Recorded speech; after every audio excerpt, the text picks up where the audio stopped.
Sebelumnya kalian subscribe dulu channel ini agar kalian tidak ketinggalan video terbaru dari channel kami.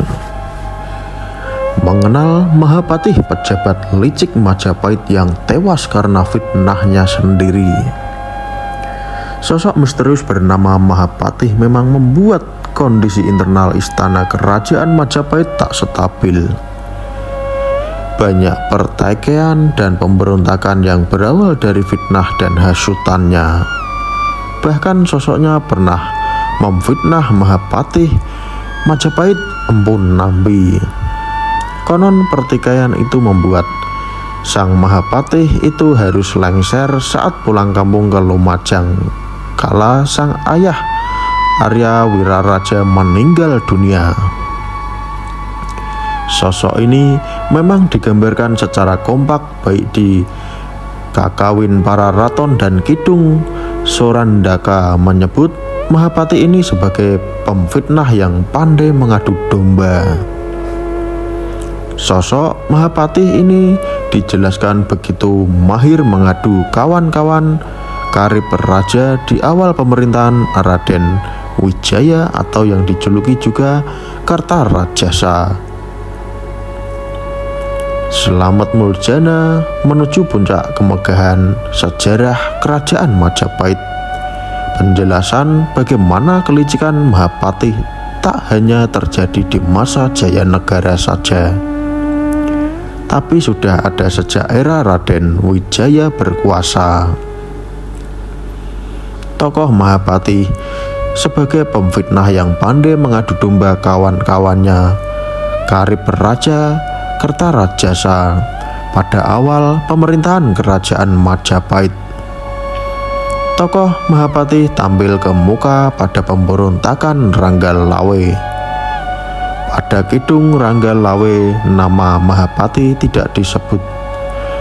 Pada pokoknya ini ingin menjadi Patih Amangkubumi.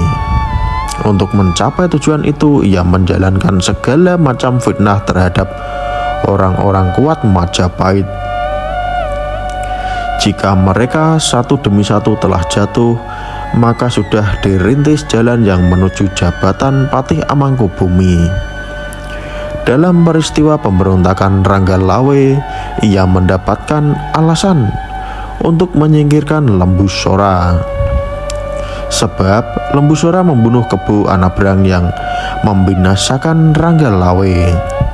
Maka ia menyiarkan berita bahwa Sora harus dihukum mati sesuai dengan bunyi undang-undang pidana dalam Kutaramawana.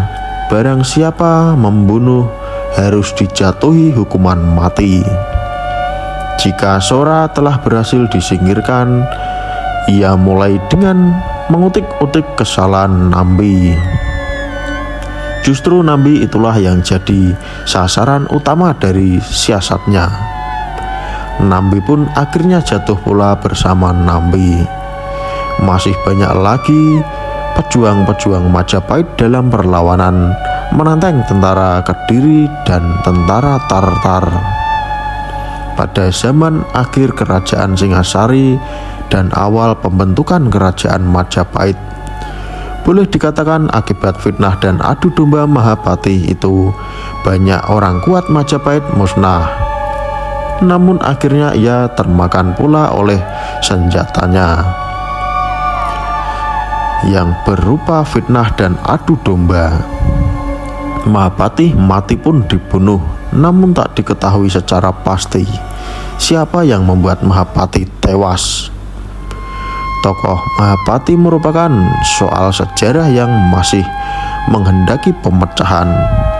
Hingga sekarang tidak mengetahui siapa sebenarnya tokoh itu, justru karena timbulnya sekonyong-konyong sebagai menteri dalam pemerintahan Raja Kertarajasa, baik dalam daftar nama para pejuang Singasari dan Majapahit melawan tentara Kediri dan tentara Tartar, maupun dalam menumpas pemberontakan Ranggalawe.